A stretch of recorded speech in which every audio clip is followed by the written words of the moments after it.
नवीन मूर्तीची नवीन मंदिरामध्ये रामलल्लांच्या प्राण प्रतिष्ठापनेच्या कार्यक्रमासाठी अवघे 3 दिवस शिल्लक आहेत आणि जी मूर्ती जुन्या मंदिरामध्ये होती जी आता नवीन मंदिरामध्ये नेली जाणार आहे आणि त्याच रामाच्या मूर्तीचे कपडे जे आहेत ते आता भागवत प्रसाद टेलर यांच्याकडे तयार झालेले आहेत आणि 7 दिवसातले 7 वेगवेगळे रंग जे आहेत ते मूर्तीला पोशाख म्हणून जी कपडे बनवण्यात आलेले आहेत तशा पद्धतीचा पोशाख परिधान केला जाणार आहे। आपण पाहतोय की सध्या आपण भागवत प्रसाद यांच्याकडे आलेलो आहोत। हा आपल्याला पिवळ्या कलरचा ड्रेस बनवलेला पाहायला मिळतोय जो रामलल्लांचा ड्रेस बनवलेला आहे।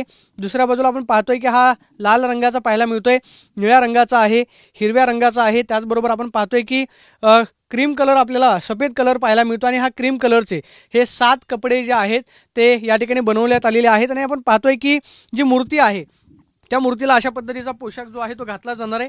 आपण पाहतोय की हे मंदिरातली नवीन मूर्तीचे कपडे नाही आहेत तर जी नवीन मंदिरामध्ये जुनी रामलल्लांची मूर्ती आहे त्या मूर्तीसाठी हे कपडे बनवण्यात आलेले आहेत आणि आपण पाहतोय की अशा पद्धतीचे आकर्षक असं यावरती काम जे आहे ते करण्यात आलेलं आहे। आपण पाहतोय की हा कपडा सुद्धा आपल्याला चांगला पाहायला मिळतोय आणि हा पटका आहे की जो रामलल्लांच्या गळ्यामध्ये घातला जाणार आहे आणि आपण पाहतोय की हे बस्तर आहे की जेणेकरून ज्यावेळेस मूर्तीला पोशाख घातला जाईल त्याच्या खाली हा पोशाख जो आहे तो ठेवला जाईल। अशा पद्धतीचे कपडे जे आहेत ते 7 दिवसांचे 7 कपडे तयार करण्यात आलेले आहेत। महत्त्वाची गोष्ट म्हणजे नवीन रामलल्लांची मूर्ती आहे त्यासाठी हे केशरी रंगाचं मखमली कापड जे आहे ते वापरलं जाणार आहे आणि याच कापडापासून 22 तारखेची रामलल्लांची मूर्ती जी आहे त्याचा पोशाख जो आहे तो तयार केला जाणार आहे। हे जवळपास आपण पाहतोय की मखमली कापड आपल्याला पाहायला मिळते। याच कापडापासून छोटी रामाची जी उत्सव मूर्ती आहे त्यासाठी कपडे जे आहेत ते बनवण्यात आलेले आहेत आणि हे कापड जे आहे ते राम मंदिराकडे गेलेलं आहे। त्यामुळे 22 तारखेला याच रंगाच्या कपड्यामध्ये नवीन रामलल्लांची मूर्ती जी आहे ती आपल्याला पाहायला मिळू शकते। मात्र आपण पाहतोय की हे 7 कलरचे 7 ड्रेस जे आहेत ते बनवलेले आहेत। आपण पाहतोय की या ठिकाणी भागवत प्रसाद बसतात की जे रामलल्लांचे कपडे शिवतात आणि आपण पाहतोय की आपण त्यांना थेट विचारणार आहोत की 22 तारखेचे कपडे नेमके कधी शिवले जाणार आहेत। अंकल जी क्या बताना चाहेंगे? अभी तो रामलल्ला की मूर्ति के 7 रंग के 7 ड्रेस हो चुके हैं, नई मूर्ति का ड्रेस कब बनेगा?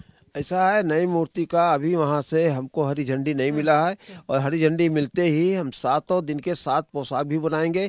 सर्वप्रथम केसरिया और सफ़ेद दोनों बनाएंगे क्योंकि उस दिन सोमवार पड़ रहा है।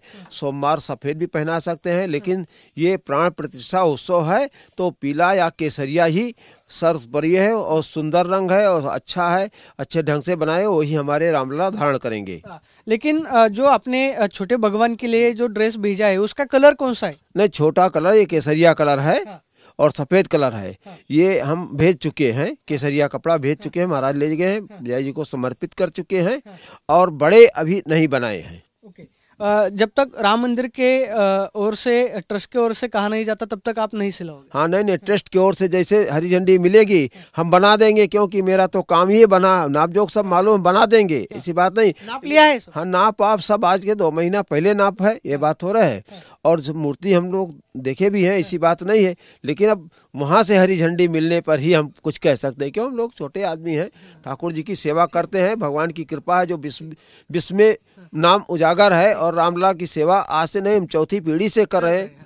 आपण पाहतोय की हा जो कपडा आपल्याला पाहायला मिळतोय जी छोटी उत्सव मूर्ती आहे ज्याच्यासाठी कपडे पाठवलेले आहेत ते याच कलरच्या कपड्यामधून म्हणजे केसरी कलर जो आहे तो कपड्यासाठी वापरण्यात आलेला आहे आणि आपण पाहतोय की याच कपड्यापासून 22 तारखेची रामलल्लांची मूर्तीचा पोशाख जो आहे आणि ड्रेस जो आहे तो बनवला जाणार आणि भागवत प्रसाद यांच्याकडे हे जवळपास 7 दिवसांचे 7 कपडे जे आहेत ते तयार करण्यात आल्याचं आपल्याला पाहायला मिळते। Camera person Rakesh Sonavi, Pradeep Kapse, TV9 Marathi, Ayodhya.